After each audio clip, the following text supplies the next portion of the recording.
मंच पर विराजमान परम आदरणीय सुषमा दीदी, जो इस विश्वविद्यालय की माननीय समकुलपति हैं। पूर्व में वे हरियाणा, और यदि मैं गलत नहीं हूँ तो हिंदुस्तान की पहले महिला विश्वविद्यालय की माननीय कुलपति रही हैं।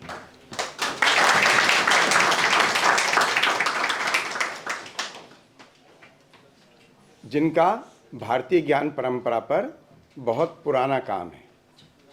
वो मुझे पता नहीं कि क्यों हम में से उस काम को नहीं देखा गया है।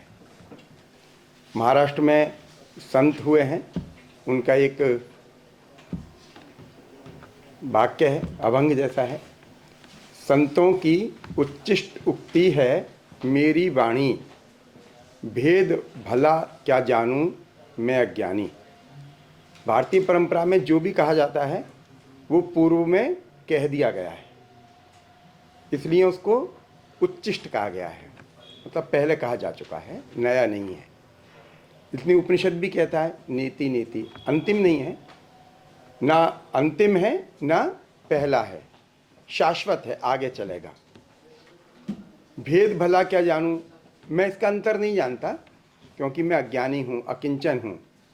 तो भारतीय ज्ञान परंपरा पर मैं जो बोलूँगा वो आप जैसे मेरे बड़े, मेरे श्रद्धेय अग्रज, ज्येष्ठ, श्रेष्ठ जो लिख चुके हैं उसको पढ़कर ही बोलूँगा। इसलिए जो भी त्रुटियां होंगी वो मेरे अपनी होंगी, जो उनमें ग्रहणीय बातें होंगी वो सब आप जैसे महान लोगों की होंगी। इस विश्वविद्यालय के माननीय कुलपति जी, मैं भी कह रहा था दीदी से कि लगभग मैं 120 विश्वविद्यालयों में या नेशनल इम्पोर्टेंस इंस्टीट्यूट में गया हूँ। मुझे जो सारल्य की प्रतिमूर्ति माननीय कुलपतियों में दिखी है वैसे 2-4 ही हैं। मैं चौथी बार 14 महीने में चौथी बार इस विश्वविद्यालय में आया हूँ। वो हर कार्यक्रम में उपस्थित रहते हैं। ये उनका सारल्य और उनकी ज्ञान पिपासा की अभिव्यक्ति है, नहीं तो आते नहीं। छोटे यूनिवर्सिटीज में भी नहीं आते बहुत सारे लोग। तो मुझे पता है कि एक गोपनीय कार्य संपादित हो रहा है, उसको छोड़कर भी वे आए, बोल कर गए, तो मैं उनको सादर प्रणाम करता हूँ। इस संकाय के संकाय अध्यक्ष प्रोफेसर रंजन अनीजा जी, प्रोफेसर मीणा जी, इस कार्यक्रम के कर्ता धर्ता, राजनीति विज्ञान विभाग के अध्यक्ष प्रोफेसर रमेश जी, जिन्होंने मेरा परिचय कराया, ऐसी प्रोफेसर तंवर मैडम, अन्य प्रोफेसर राजीव जी राजनीति विज्ञान विभाग के, अन्य मेरे भाई और बहनें जो शिक्षा के क्षेत्र में हम लोग कार्यरत हैं, और प्यारे विद्यार्थी हों। मुझे 3 दिन आपके साथ रहना है। कालिदास ने बहुत सारा साहित्य लिखा है। एक किताब है उनकी मालविका अग्निमित्रम, है ना, वस्तुतः प्रेम नाटक है ना। मालविका और अग्निमित्र विदर्भ की राजकुमारी है और मध्य भारत और बाद में फिर भारत के चक्रवर्ती सम्राट बने अग्निमित्र की प्रेम कथा है। नाटक है, कालिदास ने लिखा है। कालिदास और अग्निमित्र, मालविका समकालीन है, लगभग थोड़ा बहुत आगे पीछे का समय है, लगभग 2150 वर्ष पूर्व का है। आज का जो विदिशा कहलाता है वो पौराणिक नाम भेलशा है, उसका पुराना नाम भेलसा है। बेतवा नदी वहाँ पर बहती है, उसका भी पुराना नाम वेत्रवती है। माननीय प्रधानमंत्री जी ने जिस नई संसद का निर्माण भारत के जनता के आग्रह पर करवाया है, वो संसद जिस शक्तिपीठ की प्रतिकृति है, भगवती बीजासन का मंदिर भी भेलशा में ही है। कभी विदिशा जाइएगा तो वो मंदिर आपको वहाँ पर दिखेगा। भारत की संसद के से उसको कंपेयर कीजिएगा तो आप पाएंगे कि वो बीजासन माता का जो मंदिर है उसका ही विस्तृत रूप है। वहाँ की ये प्रेम कथा है। कालिदास लिखते हैं, उसका मंचन होता है। मंचन हो रहा है तो कालिदास का पहला मंचन है। तो जो आप जैसे प्रेमी लोग हैं, जैसे आज कौतूहलवश मुझको देख रहे हैं कि पता नहीं ये क्या जुआ पकड़ लाए हैं, ये क्या कहेगा, है ना, वैसे ही जो दर्शक बैठे हैं उनको भी लग रहा है ये कालिदास कौन है। कौतूहल होता है, कालिदास है कौन। सूत्रधार होता है, जैसे रमेश जी सूत्रधार हैं, तंवर मैडम सूत्रधार हैं, माननीय कुलपति जी सूत्र की प्रतिष्ठापना करके गए हैं, आदरणीय दीदी यहाँ पर हैं जिन्होंने कहा कि भाई पवन को बुला लो। तो सूत्रधार आता है, वो जो बात कहता है मैं वहाँ से अपनी बात शुरू करूँगा। वह बात हमको समझ लेनी चाहिए कि भारतीय परंपरा कैसी है। यदि उसके आधार पर हमने काम नहीं किया तो व्यवस्था भंग होगी, ज्ञान का प्रचार प्रसार होगा नहीं। जो हम अब तक सीखते आए हैं, सही या गलत, ये मैं परसों शाम को आपसे बात करूंगा। लेकिन उसके लिए आपको रहना होगा, थोड़ा चैट कम करनी होगी, है ना। चैट करेंगे तो आपके पास बातें आएंगी नहीं। शास्त्र कहता है, मध्यकालीन भक्ति कवियों ने कहा, प्रेम गलियति सांकरी या में दो न समाए। तो ज्ञान का जो मार्ग है ना वो भी बहुत संकरा है। वहाँ पर या तो अध्यापक की बातें आ सकती हैं या चैट की। तो आप तय कर लें, आपको चैट करना है या आपके विश्वविद्यालय ने मुझे बुलाया है, मुझे दूध पिला रहे हैं, 3 दिन तक दूध पिलाएंगे, तो कहीं ऐसा ना हो दूध किस परंपरा को पिलाया जा रहा है, 3 दिन बाद में अभी वैसे ही सिद्ध हो जाऊं, है ना। तो मेरा निवेदन है, हम इन 3 दिनों में कम से कम 7-8 घंटे 10 घंटे साथ रहेंगे तो चैट कम करेंगे, ठीक है। ये मेरा निवेदन है। फिर परसों शाम को बात करेंगे कि क्या मेरा निवेदन ने आपको कुछ सहायता प्रदान की है या नहीं। तो वो सूत्रधार सब जिज्ञासाओं को देखकर यही कहता है, पुराण मित्येव ना साधु सर्वम ना चापि काव्यम नवमित्यबध्यम संतः परीक्षांतरद भजन्ते मूढ़ पर प्रत्ययनेय बुद्धि। इसका क्या मतलब है?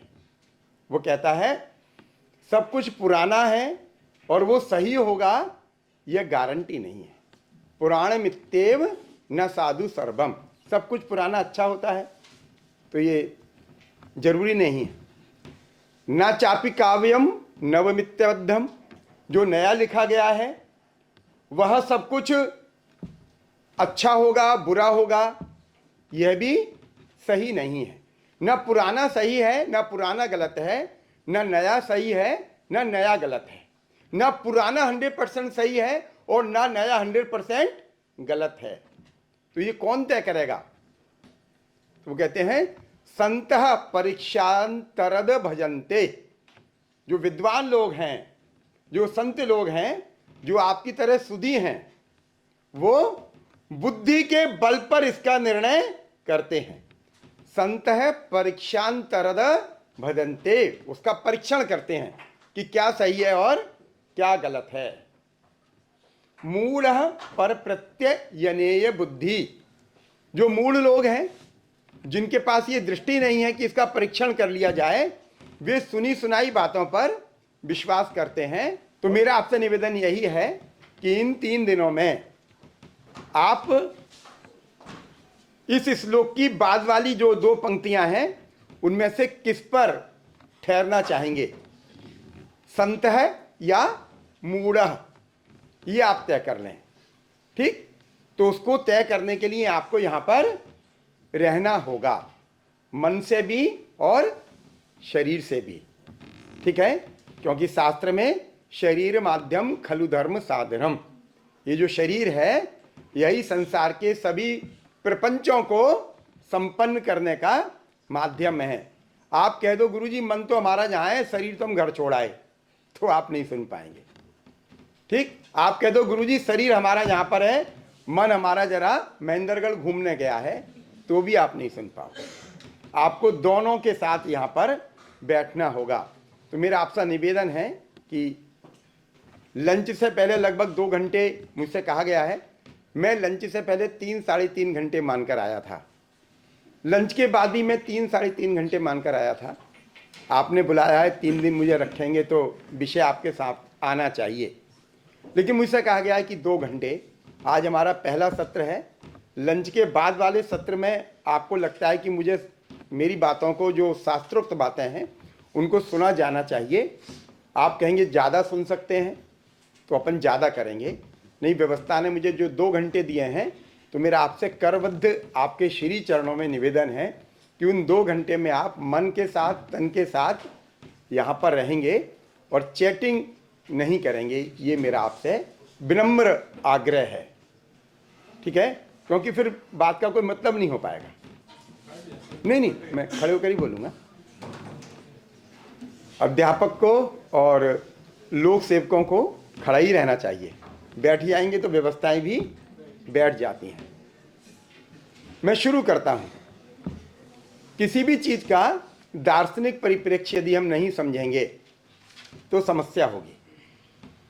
इसलिए मैं पहले सत्र में दार्शनिक पक्ष समझाने का आपको प्रयत्न करता हूँ कि भारत वस्तुतः है क्या। यदि वह नहीं समझ पाएंगे तो आगे की बात है, आगे बढ़ नहीं पाएंगी।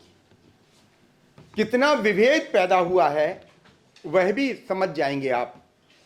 उस विभेद के दुष्परिणाम क्या हुए हैं वह भी आप समझ जाएंगे, और उसके कारण परंपरा को और विश्व को नुकसान क्या हुआ है वह भी आप समझ जाएंगे।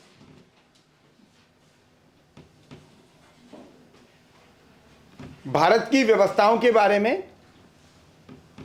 मैं साथ साथ कुछ किताबों के भी नाम लेता हुआ चलूंगा।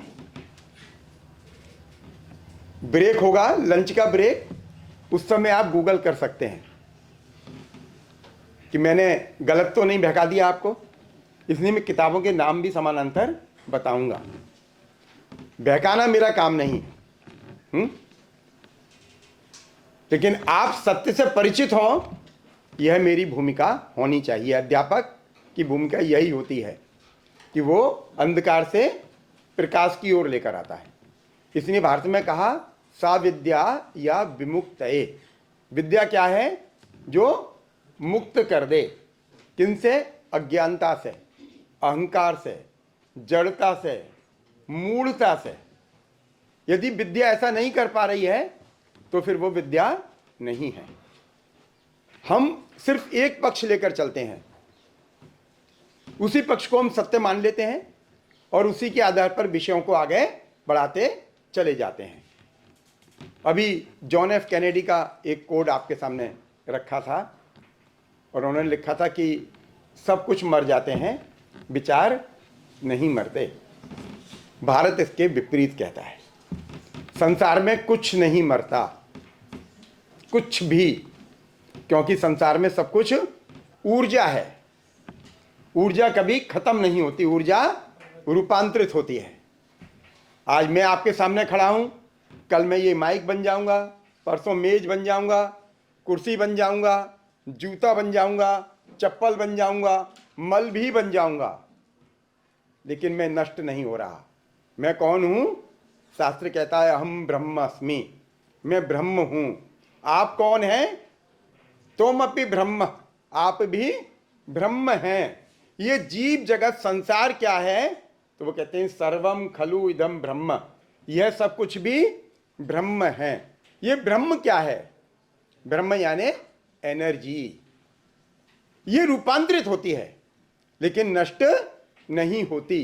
मैं जो बोल रहा हूं यह भी ब्रह्म है। इसलिए छांदोग्य उपनिषद में सनत कुमार के पास जब नारद जी आते हैं और वो कहते हैं कि मैंने 18 प्रकार की विद्याओं को प्राप्त कर लिया है, लेकिन फिर भी मुझे शांति नहीं मिल रही, तो आप मुझे शांति का उपाय बताएं।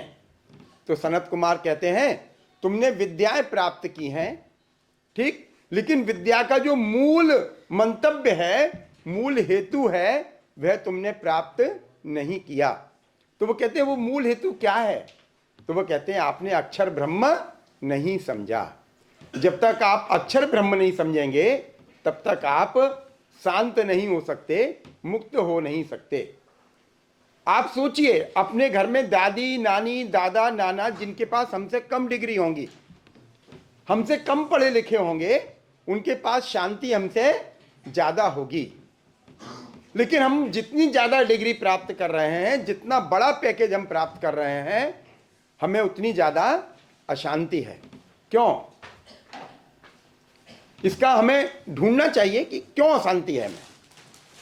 तो शास्त्र कहता है इसलिए अशांति है क्योंकि हमने विद्या को प्राप्त नहीं किया, हमने विद्या को समझा नहीं। विद्या को समझा होता तो विद्या का और सुख का अंतः संबंध है। यदि पीएचडी कर कर, डीलिट कर कर, देश में कर कर, विदेश में कर कर भी आपको सोने के लिए स्लीपिंग पल्स लेनी पड़ रही है, तो ये सोचना होगा कि विद्या का सुख के साथ संबंध है या नहीं। यदि सुख के साथ विद्या का संबंध नहीं है तो तय करना होगा कि हम क्या प्राप्त कर रहे हैं, क्या पढ़ रहे हैं। भारत में विद्या का संबंध सुख के साथ अंतस्थ है, इनहेरेंट है। यदि आपके पास विद्या है तो सुख मिलेगा, यह गारंटी है। और यदि आपको सुख नहीं मिल रहा तो यह भी गारंटी है कि आपके पास विद्या नहीं है। हितोपदेश का एक श्लोक है, श्लोक है विद्या ददाति विनयम। समझ लीजिएगा विद्या का हेतु क्या है, विद्या का अल्टीमेट गोल क्या है। तो वो कहते हैं विद्या ददाति विनयम। विद्या से क्या आती है? विनम्रता आती है। यदि आप एमए कर कर अपने गांव में दादी को हे दृष्टि से देखने लगे तो समझना आप विद्यावंत नहीं हो, क्योंकि आप में विनम्रता नहीं। यदि आप अकड़ जाएं, चौड़े हो जाएं, अहंकार से भर जाएं तो आपने विद्या प्राप्त नहीं की। क्यों? क्योंकि आप विनम्र नहीं हुए।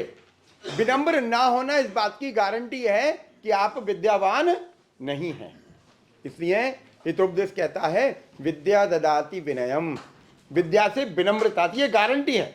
विनम्रता आएगी विद्यावान होने के बाद में। विनम्रता से क्या होगा? तो वो कहते हैं विद्या ददाति विनयम विनयाद याति पात्रताम।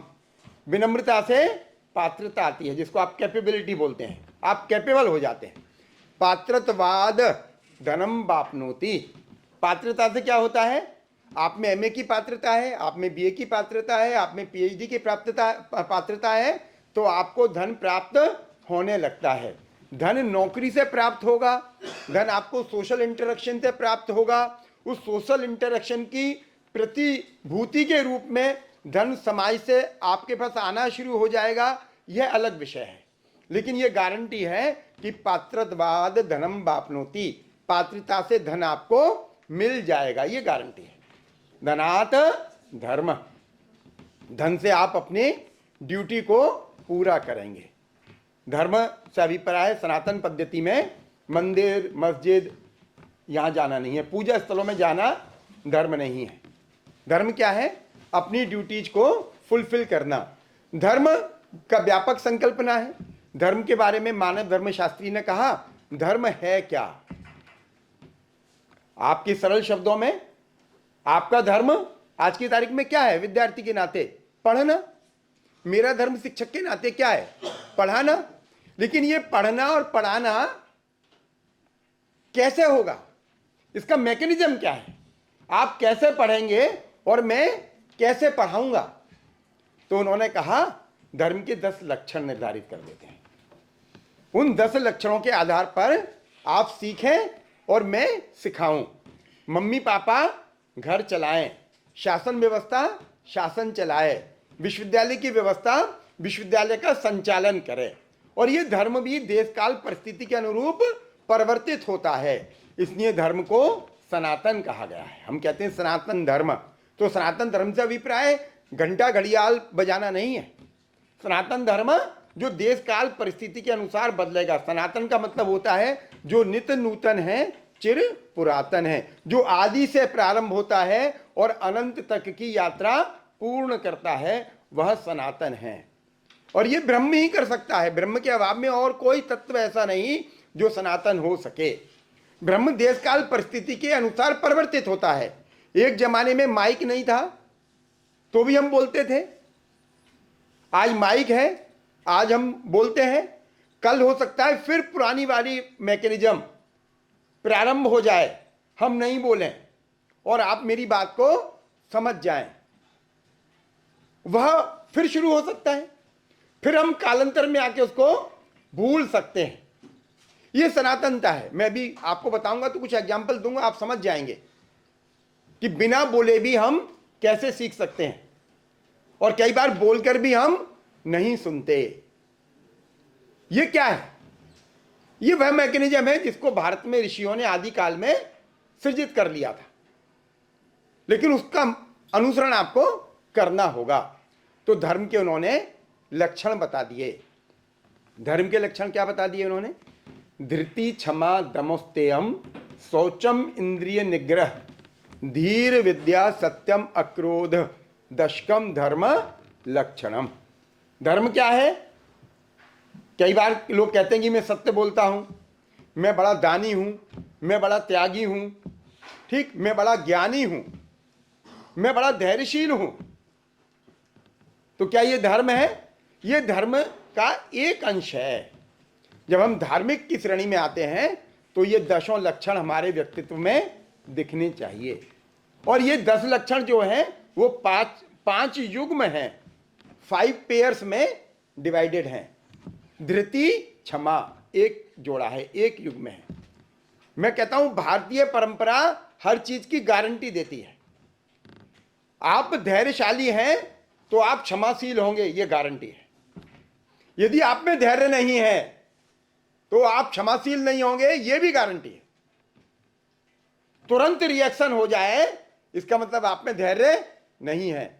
रिएक्शन हो गया इसलिए आप क्षमाशील भी नहीं हैं। इसलिए धृति, क्षमा एक जोड़ा है। आप धैर्यशाली हैं तो क्षमावान होंगे, ये गारंटी है। दम, अस्तेयम, अपनी इंद्रियों को का दमन करना चाहते हैं। मन कर रहा है कि यार कुछ खा लें, ठीक, आपने खा लिया, आपको बहुत स्वादिष्ट लगा, आपने कहा एक और खा लें क्या?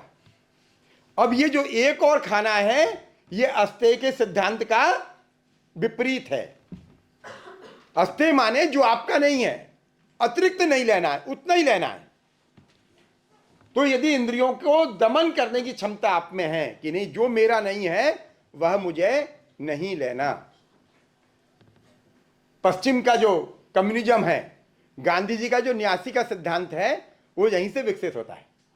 और इसको ईश उपनिषद इस प्रकार से कहता है, ईशावास्यम इदम सर्वम यत् किंचित जगत्याम जगत। सृष्टि के कण कण में ईश्वर व्याप्त है। जब सृष्टि के कण कण में ईश्वर व्याप्त है तो क्या करना? तो वो कहते हैं तेन त्यक्तेन भुंजिता। सब में ईश्वर है तो क्या करना? जो रसगुल्ला मुझे पसंद है, जो बर्फी, जो चॉकलेट, जो मिल्क शेक, जो कोका कोला, जो लस्सी मुझे पसंद है, वह आपको भी पसंद है। यदि सब मैं ही पी जाऊंगा, आप उससे वंचित रह जाएंगे। तो भारतीय परंपरा में वह वंचित रहना आप नहीं, उससे वंचित कौन रह गया? मेरा ईश्वर। हम प्यार में गाना गाते हैं ना, तुझ में रब दिखता है। ये रब दिखने की जो संकल्पना है ये ईश उपनिषद से गई है। हमने अपने प्रेमी में रब देख लिया, ठीक। यदि इसी प्रेम का हम विस्तार कर लें तो ये व्यष्टि से समष्टि तक की यात्रा शुरू हो जाती है। मैं आपसे प्रेम करूं, आप किसी एक्स से प्रेम करते हैं, एक्स किसी बाई से प्रेम करता है, बाई किसी जेड से प्रेम करता है, तो मेरा प्रेम उस जेड तक पहुंच जाएगा और उस जेड का प्रेम मेरे प्रति रिफ्लेक्ट हो जाएगा। यही होता है ना कि यार ये पपी कौन है? यार मेरी गर्लफ्रेंड का है, इसलिए थोड़ा घास डाल रहा हूं, उसको बिस्कुट डाल रहा हूं, because she loved this puppy, that's why I am offering biscuit to puppy, यही कहते हैं ना। मैं तो कुत्ते वित्ते में भाई नाम नहीं जानता हूं, लेकिन आप लोगों के साथ, आप युवा हैं, आपके साथ देखता हूं तो मैं बातें सुनता हूं कि इसलिए मैं उसके लिए बिस्कुट खरीद रहा हूं। क्यों? एक एक व्यक्ति के प्रति आपका जो प्रेम है, उस प्रेम ने कुत्ते के प्रति भी उसका विस्तार कर दिया। कुत्ते की भी कोई फीमेल फ्रेंड है? हाँ, मैंने अभी नया मकान मुझे यूनिवर्सिटी ने दिया साहब, मैं उसमें घुसा, मुझसे पहले उसमें एक फीमेल कुतिया घुस गई। कुतिया तो फीमेल ही होती है, ठीक है, वो घुस गई। मैं थोड़ा कम पसंद करता हूं। मैंने कहा यार ये हत्या है, खामी का भौंकेगी, गंदा करेगी, है ना। अब मैंने उसको निकालने की कोशिश की, वो निकली नहीं। घर में घुसा तो घर में बहुत सारी झाड़ियां थी, बंद था कई महीने से। मैंने उसको निकाला कि देवी बाहर निकलो, वो निकली नहीं, झाड़ियों में घुस गई। फिर मुझे लगा कि पवन शर्मा तुम तो अकेले रहते हो, अरे पड़ी रहेगी ये भी। फिर मुझे लगा ये पड़ी रहेगी तो मैं तो खाना खाता नहीं हूँ, मैं इसे क्या खिलाऊंगा, मैं इसे कूटू की पूड़ी खिला दूंगा तो उसके लिए बेकार, मैं समा के चावल खिला दूंगा, सिंगाड़े खिला दूंगा तो उसके लिए बेकार है। फिर मैंने कहा चलो दूध तो पीते हो, उसको दूध पिलाते रहेंगे। मैंने कहा चलो, घुस गई, वो अंदर घुस गई घर के अंदर। मैंने देखा एक काले और सफेद रंग का कुत्ता घर के बाहर टहलता है। अब ये तो मैकेनिज्म समझता हूं ना मैं, क्यों टहल रहा है? मैंने दरवाजा खोला तो ये भी दरवाजे के पीछे तक आई कि देखें इसका रिएक्शन क्या होगा। और ये ऐसे देख रही है बड़ी दयाद्र होकर, इसकी आंखों में से बड़े प्रश्न निकल रहे हैं कि देखूं क्या करेगा ये मेरे फ्रेंड के प्रति। अब मुझे लगा 5-7 दिन हो गए इसको मैं दूध पिला रहा हूं सुबह शाम, तो मेरा थोड़ा उसके साथ, हाँ मतलब बॉन्डिंग कह लो, कुछ भी कह लो, वो हो गया। अब इसकी बॉन्डिंग उसके साथ हो चुकी है। अब ये देख रही है कि देखूं क्या कर रहा है। ये कभी मुझे देखती है, कभी उसको देखती है दरवाजे से बाहर। मैं चुपचाप दरवाजा बंद करके बाहर चला गया। दोनों प्रसन्न, दोनों की पूंछें हिल रही हैं। क्यों हिल रही हैं? व्यष्टि से परमेष्टि की यात्रा शुरू हो गई। एकात्म मानव दर्शन पर काम करता है पवन शर्मा, तो तुझ में भी वही ईश्वर देख रहा है जो मुझ में देख रहा है, जो स्वयं में देखता है। अब वो घर के बाहर बैठता है, 8 महीने हो गए उस मकान में, वो घर के अंदर बैठती है। एक दिन घर के अंदर घुसाया, तुलसा जी की जड़ खोद दी, और वो जो करता है फीमेल डॉग, मतलब मेल डॉग, वही हरकत उसने कर दी टांग उठाकर। मैंने उसको कहा कि अपने फ्रेंड को समझा लेना, ये यदि वनस्पति के साथ बदतमीजी करेगा तो थोड़ी बहुत मैं भी बदतमीजी जानता हूं। और आप विश्वास मानेंगे, ये बैठा मेरा विद्यार्थी, अब मेरा दरवाजा खुला रह जाता है तो वो गेट के बाहर ही टाकता है, अंदर नहीं आता। ऐसा नहीं कि वो हमारी बातों को नहीं समझ सकते, वो भी समझते हैं, हमारे साथ कनेक्ट करते हैं। इसलिए जगदीश चंद्र बसु जब कहते हैं कि वृक्ष में भी जीवन होता है, तो वो कोई उनकी अपनी संकल्पना नहीं है, वह वही उच्छिष्ट वाणी है जो महाराष्ट्र के संत ने कहा। संतों की उच्छिष्ट उक्ति है मेरी वाणी, भेद भला क्या जानूं मैं अज्ञानी। ये ईशुपनिषदी है, जब वो कहते हैं कि वृक्षों में भी जीवन होता है, हर चीज में जीवन होता है। बचपन में बर्तन गिर जाता था तो मैं लात मार के किचन में सरका देता था। मेरी माँ ने एक दिन कूट दिया। उन्होंने कहा, अब सब माँ पुरानी जमाने में ऐसी होती थी, चिमटा, करछली, बेलन, कपड़े धोने की जो थपकी है, ये उनके ब्रह्मास्त्र होते थे। ठीक, और कब कौन सा ब्रह्मास्त्र का उपयोग हो जाए, मुझे कूटा। अब उस समय वो भी क्रोध में, मैं भी क्रोध में हूं। रात को जब उनके पास सोता था तब उन्होंने मुझसे कहा कि बर्तन में भी भगवान होता है। मैंने कहा ये बड़ा ज्ञान है, इसके पास ज्ञान बहुत है। लेकिन बाद में जब ये उपनिषद पढ़ा तब समझ में आया कि वो मेरी माँ, जिसके पास कोई डिग्री नहीं थी, वो वाकई में वैज्ञानिक थी, वो जीवन का विज्ञान जानती थी। वो ये भी कहती थी जैसे तुमको बुरा लगता है, ऐसी इन चीज़ों को भी बुरा लगता है, उनके साथ बदतमीजी करना। हमने बचपन में क्या सीखा है, मैं अपनी बेटी को पढ़ाता था तो वो कहती थी लिविंग और नॉन लिविंग कंपोनेंट, तो वो रटती थी। लिविंग कंपोनेंट में क्या है, मम्मी है, पापा हैं, चिड़िया है, डॉगी है, फलाना है, ढिकाना है, ये सब क्या है, लिविंग कंपोनेंट।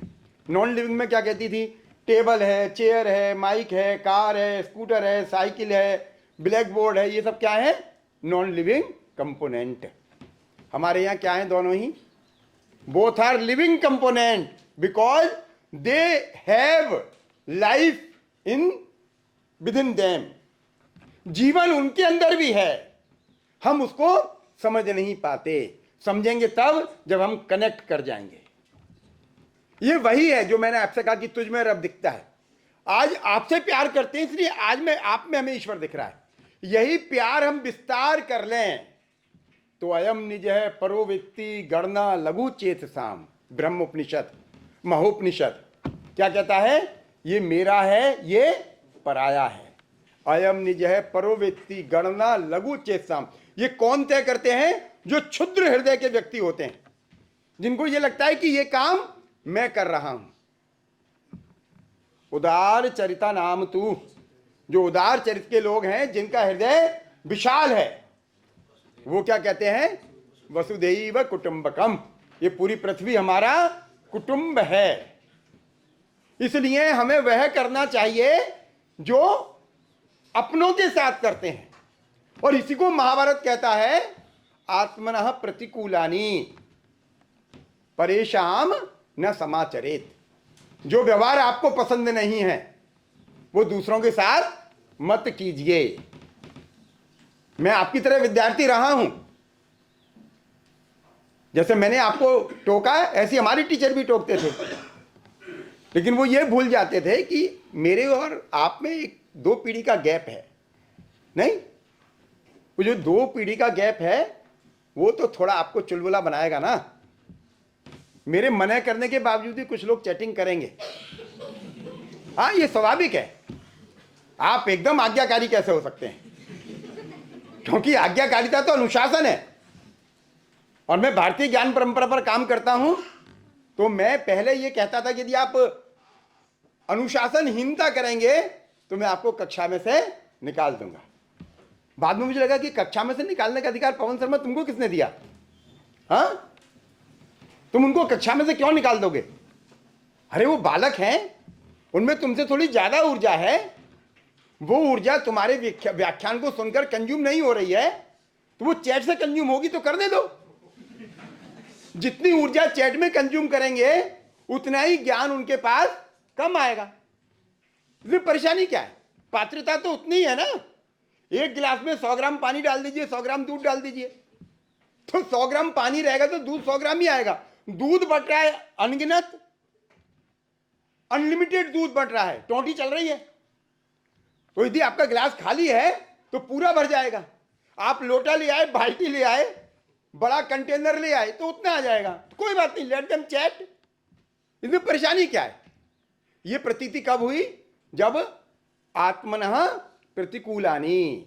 मुझे याद आया, मुझे बचपन में अपने अध्यापक का कक्षा से निकाल ला जाना बुरा लगता था, और वो भी को-एड में। हाँ, बच्चियों के सामने बच्चे को निकाल दो और बच्चों के सामने बच्चियों को निकाल दो, तो 2 दिन शर्म के मारे आमने सामना नहीं करते थे हमारे जमाने में कि क्या सोचेगी, क्या सोचेगा। मैं कनेक्ट करता हूं, इसलिए मैं कहता हूं आत्मनः प्रतिकूलानि। वसुदेव कुटुंबकम कनेक्ट कैसे करता है? तो कहते हैं आत्मनः प्रतिकूलानि। जो व्यवहार आपको पसंद नहीं है परेशान ना समाचरेत, वो दूसरों के साथ मत कीजिए। ये कनेक्टिविटी का सिद्धांत है। इसलिए हम व्यक्ति से परमेष्टि तक की जो संकल्पना है कनेक्टिविटी की, वो अपने से शुरू होती है। मैं वह करता हूं, इसलिए पूरी पृथ्वी मेरा कुटुंब है। पूरी पृथ्वी जब मेरा कुटुंब है तो मेरे गांव में रहने वाले 5 पीढ़ी से अलग हुए दादा के बेटे के बेटे की बेटे की बेटे की बहू मर गई तो भी यहां पर सूतक मेरे घर में लग जाएंगे। ये क्या है? कुटुंब है। अमेरिका में रहने वाले 7 पीढ़ी पहले मेरे दादा 1835 में शिफ्ट कर गए थे। मेरे दादा के परदादा परदादा परदादा परदादा के भाई।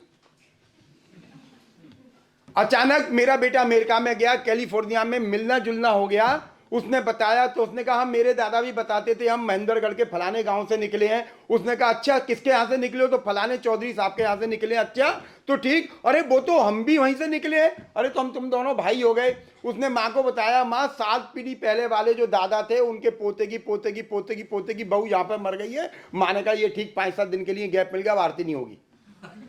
क्यों नहीं होगी? क्योंकि सूतक लग गए। ये क्या है?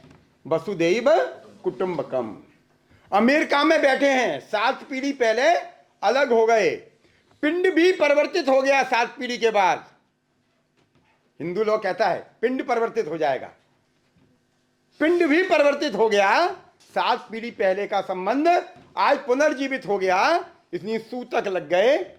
इसलिए शास्त्र कहता है वसुदेव, पृथ्वी को अपना कुटुंब मानो, ये आपका कुटुंब है। जैसा आचरण हम अपने कुटुंब के प्रति करते हैं वैसा कीजिए।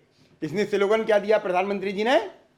वन अर्थ, है ना, एक पृथ्वी है, वन फैमिली, एक परिवार है। क्योंकि पश्चिम के लोग तो वसुदेव कुटुंबकम समझेंगे नहीं ना, उनको समझाना पड़ेगा कि एक पृथ्वी है, एक परिवार है और एक ही फ्यूचर है।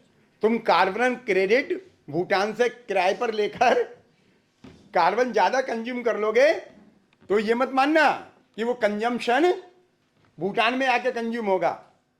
तुम तो ग्लोबली टैली कर रहे हो ना, वो तुम्हारे यहां कंज्यूम होगा और सबसे पहले नुकसान किनको पहुंचाएगा? तुम्हें ही नष्ट करेगा।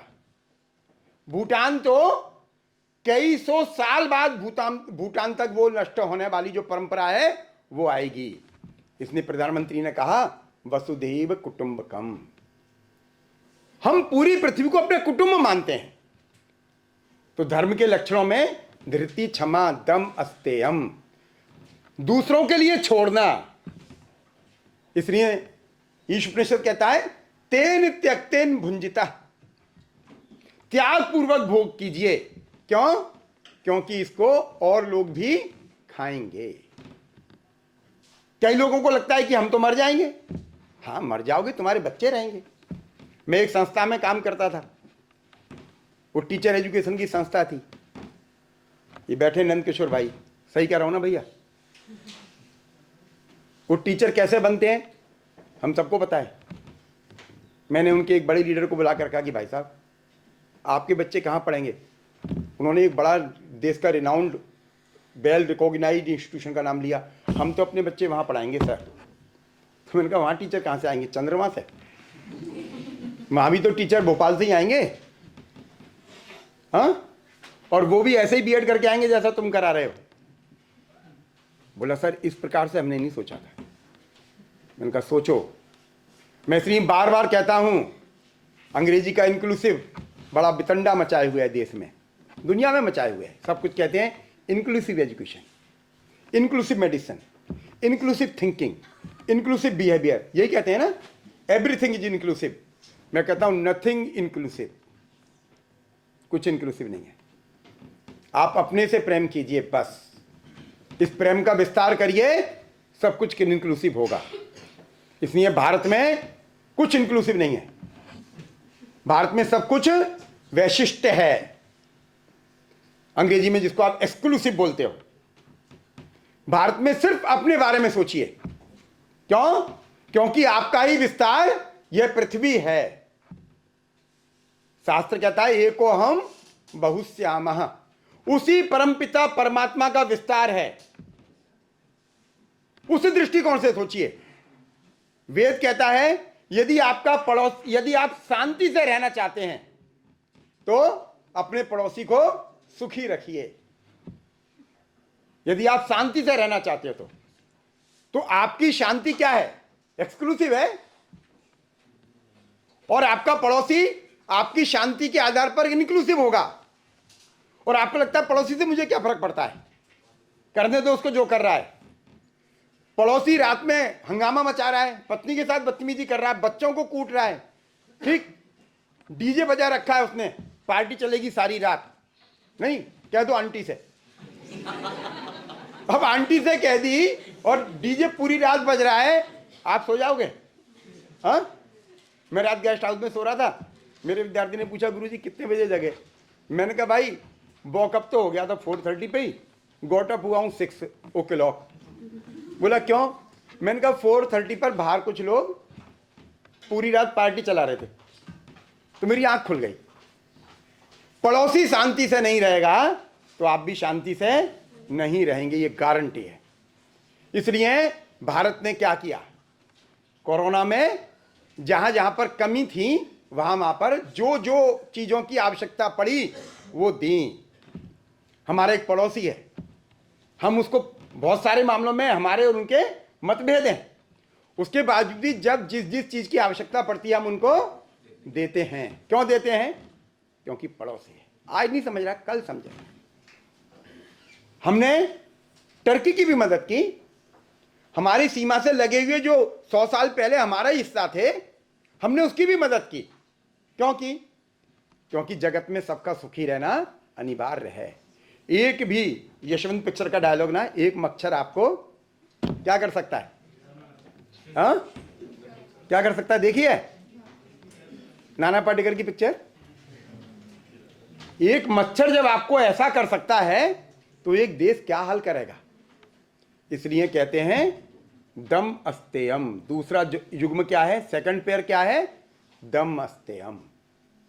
अपने जो ग्रीड्स हैं, नीड्स की समस्या नहीं है, पेट भरने में यदि 4 लड्डू से पेट भर रहा है तो वहां पर 4 लड्डू उपलब्ध हैं, लेकिन ग्रीड बढ़ गई कि लड्डू बहुत गजब के हैं और खा लूं क्या, ये ग्रीड है।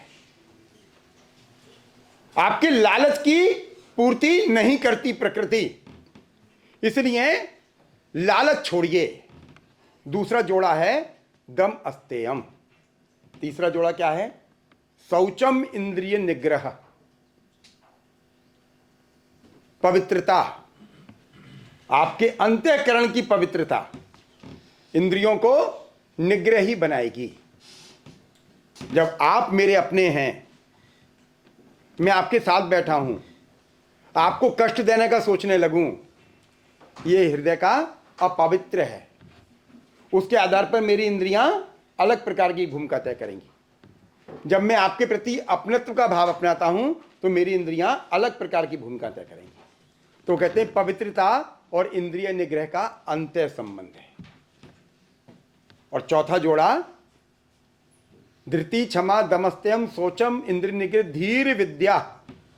बुद्धि और विद्या, बुद्धि अलग है और विद्या अलग है। इसलिए हनुमान चालीसा पढ़ते हैं हम, उसमें कहा गया है बल बुद्धि विद्या देहु। बल अलग है, बुद्धि अलग है और विद्या अलग है। आपके पास विद्या है, बुद्धि होगी ये गारंटी नहीं है। आपके पास बुद्धि है, विद्या होगी ये गारंटी नहीं है। उसका सशक्त उदाहरण है रावण। रावण के पास विद्या बुद्धि बल था पर्याप्त मात्रा में, ठीक है, बुद्धि भी थी पर्याप्त मात्रा में, लेकिन उसके पास विद्या नहीं थी। विद्या क्या है? ईशु उपनिषद कहता है विद्याम चा अविद्याम चा। विद्या क्या है? विद्या माने परलोक, metaphysical world, to go through, जिसके द्वारा आप मेटाफिजिकल वर्ल्ड को समझ सकते हैं, दैट इज कॉल्ड विद्या। अविद्याम क्या है? ये भौतिक जगत जिसमें हम अपने नित्य प्रति के कार्यों का संपादन करते हैं, ठीक है। और इनका नियमन बुद्धि से होगा, इनका नियमन कनेक्टिविटी से होगा कि इस जन्म में ऐसे कर्म करूं कि मैं परलोक में जाके सुख भोगूं। सुख इस जन्म का भी है और सुख अगले जन्म का भी है, इसलिए अलग अलग सिद्धांत हैं। तो वो कहते हैं धीर विद्या, हमें बुद्धिमान बनाइए और हमें विद्यावान भी बनाइए। धीर विद्या, जब ये हो जाएगा तो उसका पंचम और अंतिम चरण क्या है? सत्यम। हम सत्य बोलने लगेंगे, सत्य हमारे जीवन का हिस्सा बन जाएगा। और जब हम सत्य बोलेंगे तो अक्रोध स्वाभाविक है। जो सत्य बोलते हैं उनको क्रोध नहीं आता। कोई मुझसे कहता है पवन जी आप बड़े खतरनाक लग रहे हैं। हाँ, मैंने कहा यार लगूंगा, उम्र के तीसरे पड़ाव में हूँ, नहीं शकल सूरत भी मुझे पता है मेरी कैसी है, तुम्हारी तुलना में तो कमतर हूँ, इसमें बुरा मानने की क्या बात है। ये सत्य है, मुझे क्रोध नहीं आया। यदि ये मैं मानूं कि नहीं मैं तो बड़ा खूबसूरत हूँ, संसार का सारा सौंदर्य मुझ में समाविष्ट है, तो मुझे क्रोध आएगा, मैं रुष्ट हो जाऊंगा। इसलिए सत्य जो है अक्रोध की गारंटी है। शास्त्र कहता है ये धर्म के 10 लक्षण हैं, जिनमें ये धर्म के लक्षण समाविष्ट हैं वे धार्मिक हैं। इनमें से कोई भी लक्षण तिरोहित होगा तो आप धार्मिक नहीं होंगे। मैं कई बार कहता हूं परिणाम क्यों नहीं आ पाता।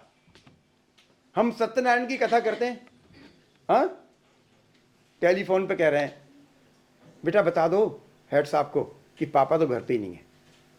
कथा कर रहे हैं सत्यनारायण की। पंडित जी से पूछिए कि महाराज सत्यनारायण की कथा क्या है। सबके घर में होती होगी जो सनातन परंपरा को मानते हैं। पूछिए कि जरा सत्यनारायण की कथा क्या है। सत्यनारायण की कथा कुछ है ही नहीं। सत्यनारायण की कथा इतनी है कि सिर्फ सत्य बोलिए। सत्य बोलने के जो 5-6 परिणाम हुए हैं, जिनको हम रेफरेंसेस बोलते हैं, 5-6 परिणामों के संदर्भ हैं जो हमने पहले अध्याय में, दूसरे अध्याय में, तीसरे अध्याय में, चौथे अध्याय में, 5वें अध्याय में सुनाए हैं। सत्य का परिणाम क्या हुआ वो संदर्भ हैं जिससे हम उसको स्ट्रेंथन कर सकें, सत्य बोलने का अभ्यास आपका बन जाए। भारत में ये पीढ़ी दर पीढ़ी ये परंपरा स्थापित की गई।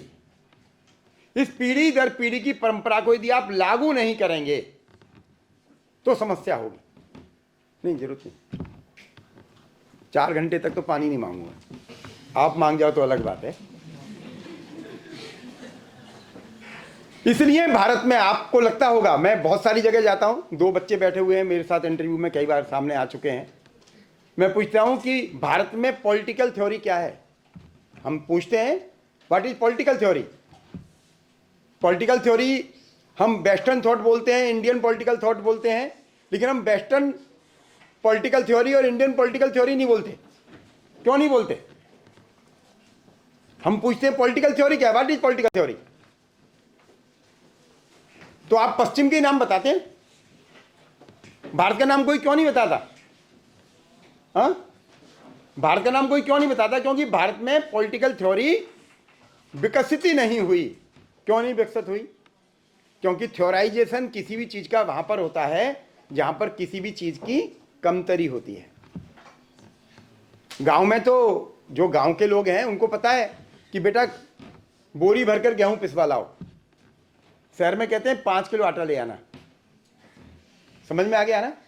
जहां विचारों का बाहुल्य है वहां पर थ्योराइजेशन नहीं होता। जहां दर्शन है वहां पर थ्योराइजेशन नहीं होता। जहां पर दारिद्र्य है, जहां पर संकुचितता है, वहां पर थ्योराइजेशन होता है। इसलिए जब हम पे पैसे होते हैं जेब में तो हम पूछते हैं 1 किलो सेब दे दीजिए। जब हम पर पैसे नहीं होते तो हम पूछते हैं सेब क्या भाव है। हम सबने देखा है, हम सब इन परिस्थितियों से निकले हैं। आप आज की तारीख में हॉस्टल में रहते हैं, आप देखते हैं पिज्जा पे कहां छूट मिल रही है, बर्गर पे कहां छूट मिल रही है। लेकिन जब हमारी तरह नौकरी करने लगेंगे तो बच्चों को बोलते हैं ले लो, तब रेट नहीं पूछते। क्यों नहीं पूछते? क्योंकि बहुतायत है, बाहुल्य है। इसलिए भारत में किसी भी चीज का सिद्धांत विकसित नहीं हुआ। तो क्या विकसित हुआ? दर्शन विकसित हुआ। दर्शन क्यों? क्योंकि दर्शन धर्म पर अवलंबित है। जब धर्म पर अवलंबित है दर्शन, और वो धर्म समाज में नीचे तक समाहित कर दिया, उसका पूरा एक मैकेनिज्म है। इसलिए भारत में धर्म की ज्यादा महत्ता है, धर्म के अनुसार आचरण करना। इसलिए हमारे यहां कहा गया सत्यम वद धर्मम चर। दीक्षोपदेश होता है, दीक्षांत भाषण है तैत्तिरीयोपनिषद में, उसमें यही कहा गया। 3 बातें महत्वपूर्ण हैं, सत्यम वद धर्मम चर स्वाध्यायन मना मा प्रमदा। क्या कहा गया? सत्य बोलो, धर्म पर चलो, और तीसरा क्या कहा गया? स्वाध्याय मना मां प्रमदः, स्वाध्याय में रत रहो। स्वाध्याय में क्यों रत रहो? क्योंकि धर्म देश काल परिस्थिति के अनुसार परिवर्तित होता है। जब हम प्राचीन भारत की बात करते हैं, यद्यपि भारत में काल का विभाजन प्राचीन और अर्वाचीन के रूप में नहीं हुआ है। समय का या काल का जो प्रवाह है वह शाश्वत है, सनातन है। समय को आप बांट थोड़ी सकते हो। लेकिन जहां पर विभाजनकारी दृष्टि होती है वहां बांटा जाता है। इसलिए वे पश्चिम के विद्वानों ने भारत में भी प्राचीन, क्योंकि उनके यहाँ भी प्राचीन था, प्राचीन काल में अलग संकल्पना थी, मध्यकाल में अलग संकल्पना है। आपको पता है, हम यूनानी ग्रीक थिंकर्स पढ़ते हैं। हम एक पेपर पढ़ते हैं political tradition of political thinking. तो ट्रेडिशन ऑफ पॉलिटिकल थिंकिंग में हम शुरू करते हैं भारतीय परंपरा, इंडियन ट्रेडिशन, फिर हम करते हैं ग्रीक ट्रेडिशन। हमको पता है ग्रीक के बाद फिर ट्रेडिशन शिफ्ट हुआ है रोम की तरफ, तो हम कहते हैं रोमन ट्रेडिशन। रोम के बाद शिफ्ट हुआ है यूरोप मध्य, हम कहते हैं फिर यूरोपियन ट्रेडिशन। फिर ट्रेडिशन शिफ्ट हुआ है अमेरिका की तरफ, हम कहते हैं अमेरिकन ट्रेडिशन। फिर थोड़े अफ्रीकी समाज, लैटिन अमेरिकी देशों के भी विद्वानों को लाया जाने लगा, क्योंकि इंक्लूसिव होना है, तो हम कहते हैं अदर देन यूरोप और वेस्टर्न थिंकर्स। ये शिफ्ट हो रहा है, उनके हमारे यहाँ नहीं है। भारत में वेद को हम यदि रेफर करते हैं, वेद में दो शब्द बड़े बहुतायत में प्रचलन में है।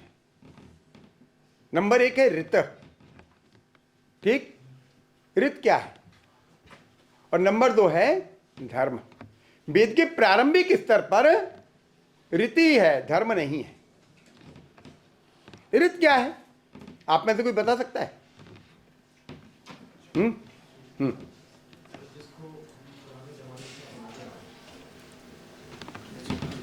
एग्जैक्टली तो नहीं है कोई और, लेकिन फिर भी आपने कोशिश की, आपको साधुवाद है। रीति यानी वे नियम जो प्रकृति प्रदत्त हैं।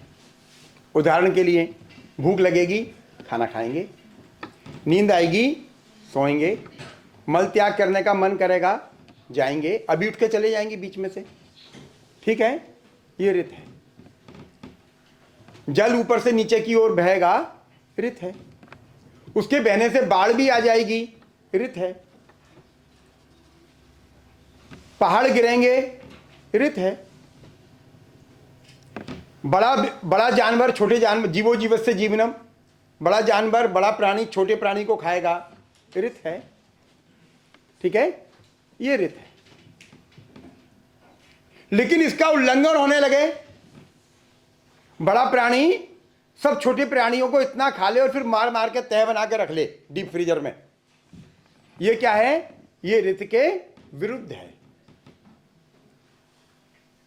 तो ऐसा होगा, होता भी है।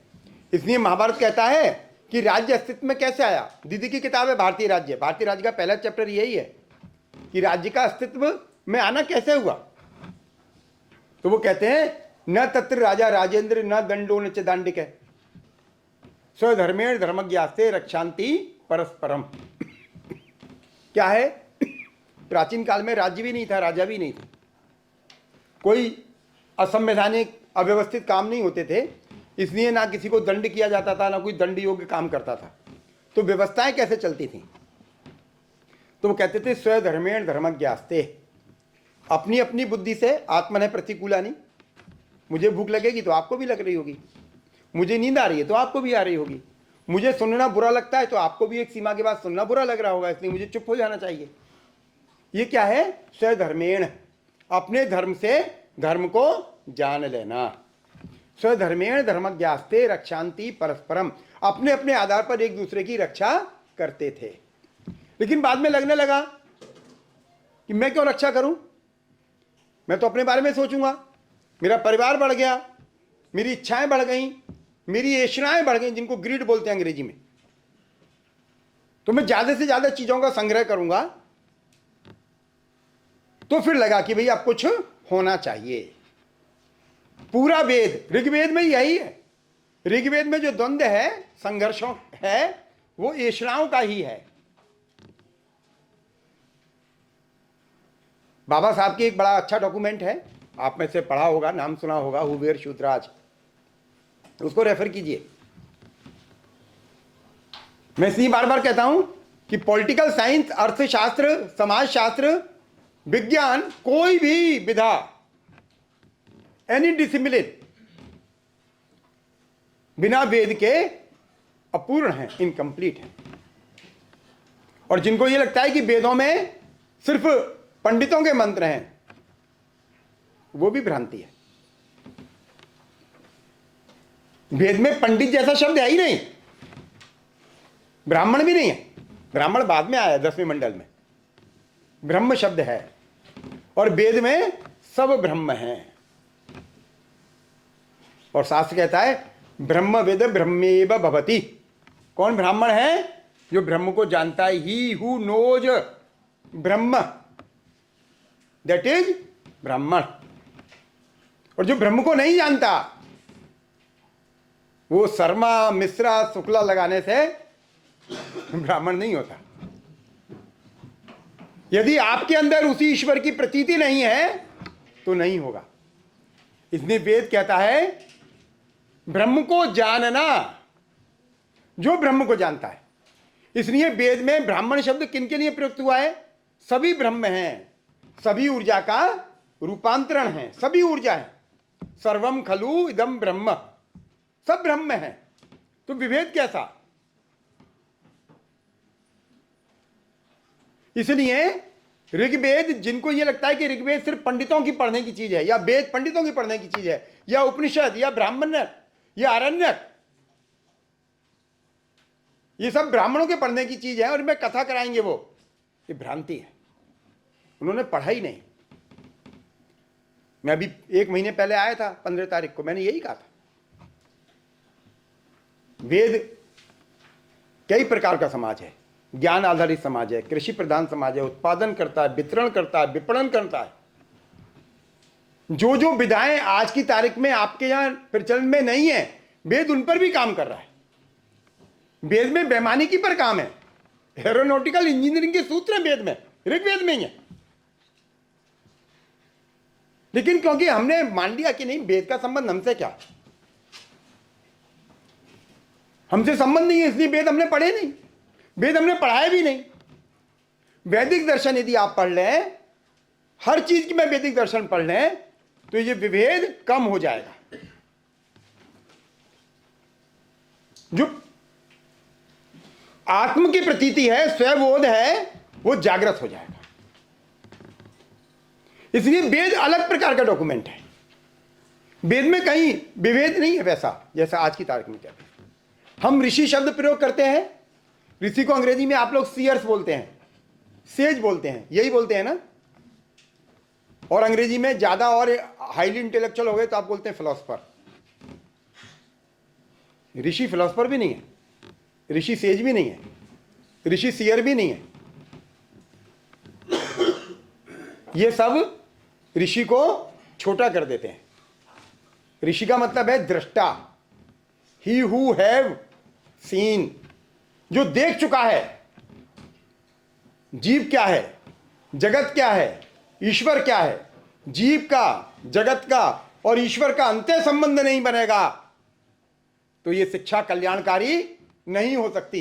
यह राजनीति विज्ञान, यह अर्थशास्त्र, यह समाजशास्त्र, यह रसायन शास्त्र, यह भौतिक शास्त्र कल्याणकारी नहीं हो सकता। यह विध्वंस पैदा करेगा, यह विभाजन पैदा करेगा, यह विभेद पैदा करेगा, यह द्वंद्व पैदा करेगा, यह टुकड़ों में जीवन को समझने की ओर आपको अग्रसरित करेगा। इसलिए वेद ऋषियों की, मैंने कहा, ज्ञान 2 प्रकार से प्राप्त होता है। एक ब्रह्मांडीय ज्ञान है, ब्रह्मांडीय ज्ञान जो ब्रह्मांड में व्याप्त है। आपके पास मोबाइल के सिग्नल आते हैं ना, कई बार मोबाइल के सिग्नल नहीं आते। मम्मी पापा ने कलेश कर दिया कि फोन नहीं उठाया, झूठ बोल रही थी, झूठ बोल रहा था। अब ये भी समस्या है ना, यदि आपने थी कर दिया तो भी समस्या हो जाएगी बार बार, था कर दिया तो भी समस्या हो जाएगी बार बार। इसलिए थी भी बोलिए और था भी बोलिए। भारतीय परंपरा में संस्कृत में पुरुष शब्द प्रयोग हुआ है, हैं? पुरुष का, आप में से कोई संस्कृत पढ़ा है कभी? पुरुष का क्या मतलब है? पुरु का मतलब है आत्मा, जो शरीर के अंदर रहती है वह है आत्मा। आत्मा को कोई जेंडर नहीं होता है ना। इसलिए संस्कृत वाङ्मय में यहां पर जितने लोग बैठे हैं सब पुरुष हैं। ही और शी के आधार पर पुरुष और स्त्री का निर्धारण नहीं होगा। पुरुष कह देना भर पर्याप्त है।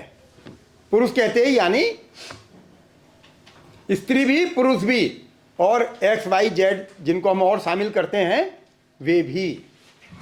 और पुरुष कहते ही 4 प्रकार से सृष्टि का विस्तार होता है, जरायुज, अंडज, स्वेदज, उद्भिज और एक अन्य प्रकार और है। ये सब पुरुष ही हैं। लेकिन अब क्योंकि हम टुकड़ों में देखते हैं जीवन को, इसलिए हमने कह दिया कि ही और शी, ही और शी में भी विभाजन कर दिया है। शहर का ही शी अलग है, गांव का अलग है, कस्बे का अलग है, जो मेगा सिटीज मेट्रोपोलिस सिटीज हैं उनका अलग है। इसलिए मैं कहता हूं कि भारत में सिद्धांतों का गढ़ना उस प्रकार से नहीं है। हमारी सबसे बड़ी विसंगति, सबसे बड़ी वितंडा जो है हमारा, वह यह है कि हम पश्चिम के अनुरूप पढ़ने का प्रयत्न करते हैं भारत को। उदाहरण के लिए मैं एक छोटा सा एग्जांपल देता हूं। आप में से कोई what is political science, what is politics definition बता सकता है? क्यों? It's a game of power, simply. ठीक है ना, सत्ता का खेल है। क्लासिक डेफिनेशन भी यही है। सबसे ज्यादा सत्ता का खेल हमारे यहां कहां होता है? कौन बोला घरों में? हाथ ऊपर करे। Exactly right. और जितना बड़ा राज सत्ता का नियामक हमारे मम्मी पापा होते हैं, इतना कोई नहीं होता। भारत में युग युगों से ऋग्वेद में राजनीतिक इकाई है फैमिली। मां को पता है, मां मंत्रिमंडल कोलिशन गवर्नमेंट मैनेज करती है। अरे हां, उन माओं से पूछो जिन परिवारों में 10-10 बेटे बेटियां हैं। एक बेटी ज्यादा सुंदर होगी, एक कम सुंदर होगी, एक बेटा ज्यादा बलिष्ठ होगा, एक बेटा कमजोर होगा, एक ज्यादा बुद्धिमान होगा, एक निठल्ला चिंतक होगा। और मां को सबको एक एक चम्मच घी देना है, जो काम कर रहा है उसको भी और जो काम नहीं कर रहा है उसको भी। और इस बात पर जो काम नहीं कर रहा उसको एक चम्मच घी दे दिया, मैं काम कर रहा हूं मुझे भी एक चम्मच घी दिया, इस पर कलेश हो जाता है। मां मैनेज करती है। सबसे बड़ी गठबंधन की सरकार चलाने वाली हमारी मां है, क्योंकि मां के साथ ही सब डील करते हैं। बाप के पास कोई नहीं जाता। बाप के पास भिन्न भिन्न प्रकार के अस्त्र शस्त्र हैं। पहला अस्त्र शस्त्र तो यही है, परिवार से निकाल देगा आपको। पहला अस्त्र शस्त्र तो यही, जायदाद से बेदखल कर देगा, संपत्ति में भाग नहीं देगा, ठीक, आपको नालायक घोषित कर देगा, आपको अपनी अग्नि को आग ना लगाने का अधिकार दे देगा, लिख देगा वसीयत में। इसलिए पिता के पास नहीं जाते, मां मैनेज करती है। यदि आज की तारीख में कहें तो मां 2 बड़े अलायंस में से एक अलायंस की संयोजक है, कन्वीनर है। फलाना भाग रहा है सीट को लेकर, मां मैनेज करती है। ढिकाना भाग रहा है सीट को लेकर, मां उसे भी मैनेज करती है। और जो ज्यादा काम कर रहा है उसको एक चम्मच घी दूध में डाल के दे देती है, लेकिन दाल में एक ही चम्मच डाल रही है। और उसको कहती है तू जल्दी से दूध पी ले, भी निठल्ला बेटा जगह नहीं है। और निठल्ले से कहती है बेटा कोई बात नहीं तू समझ। इतना तो चलता है ना, खेत में सुबह से लेकर शाम तक हड़ता है ना, उसको भी कन्विंस करती है कि उसको एक चम्मच घी ज्यादा दिया जाना चाहिए। फिर वो कहता है मम्मी मेरा घी भी उसको दे दो। फिर वो कहता है अरे तू तो मेरा छोटा भाई है ना, तू याद है, तो ये याद नहीं है बचपन में मेरे कंधे पे बैठ के तू गंगा जी नहाने जाता था। ये समन्वयात्मक दृष्टिकोण विकसित कर रही है परिवार में।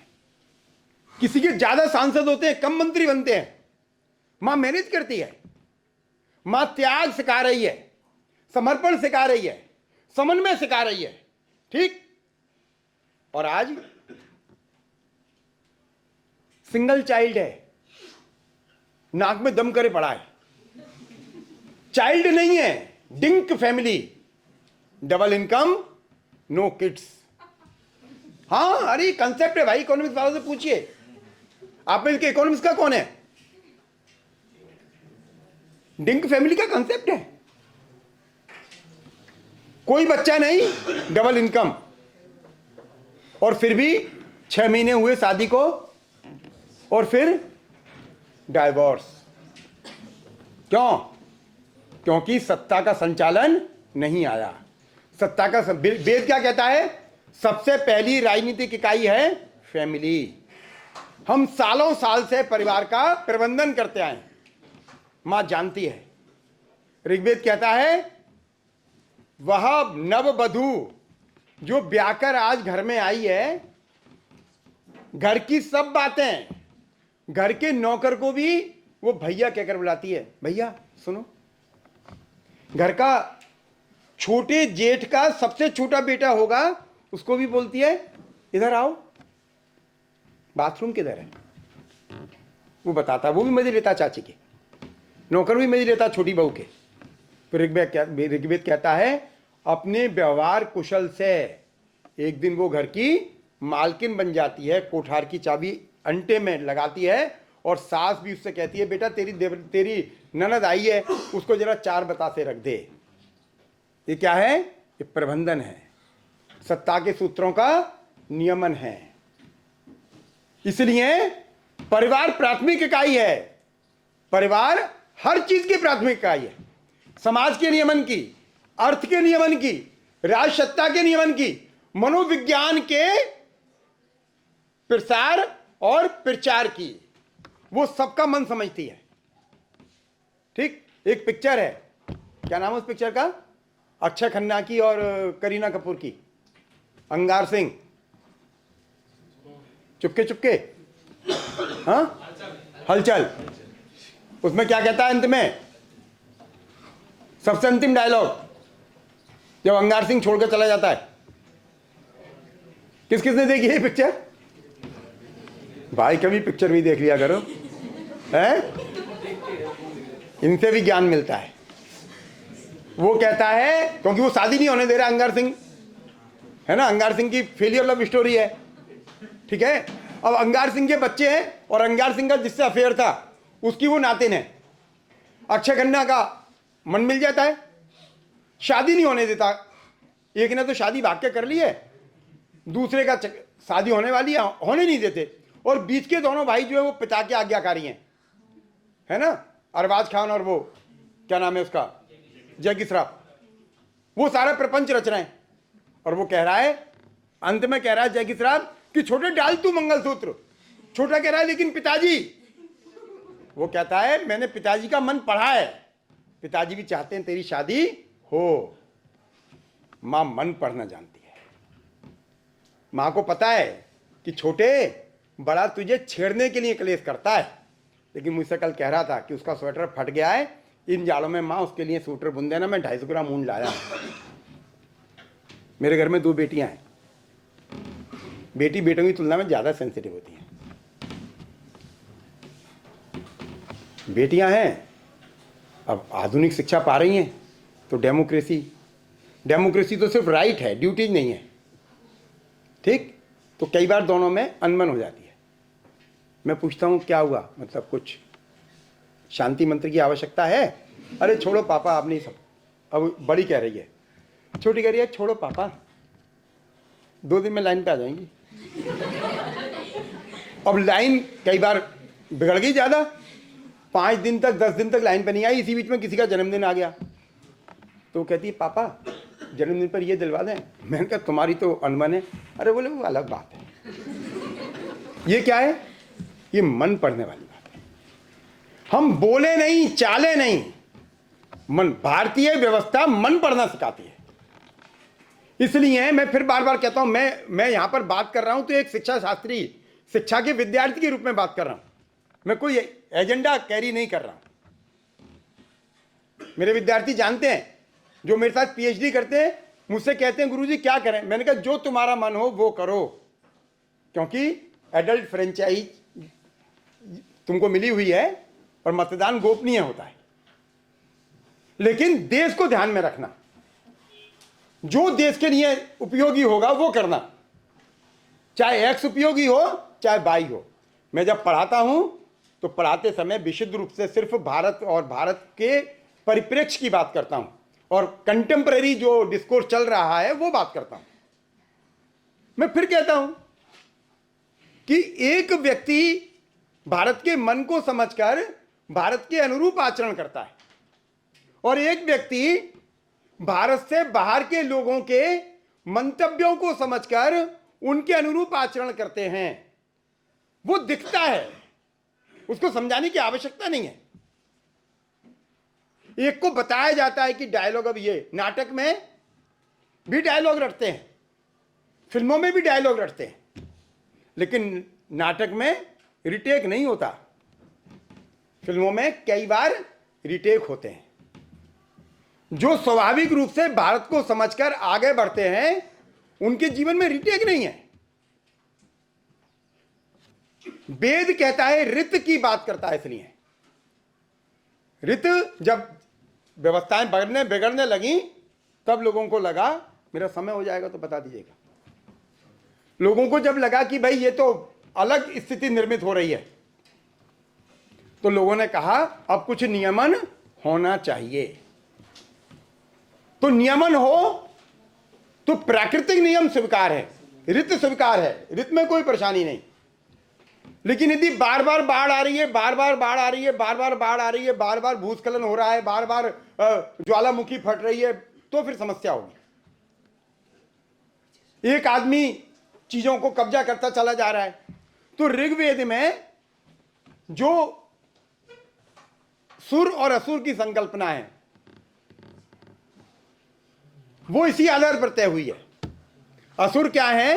वो ग्रीडी हैं। क्या है? ग्रीडी, ऐषणाएं पालते हैं। और सुर क्या है? सुर कहते हैं कि ऋत का पालन होना चाहिए, लेकिन धर्म संगत, अधर्म नहीं। इसलिए हमको बताया जाता है कि पहला बांध यूनान में बना है ना, आज से लगभग 2300-2400 साल पहले। लेकिन ऋग्वेद में बांध बनता है। ऋग्वेद में ऋषि प्रार्थना करता है, इंद्र आओ, अपने वज्र से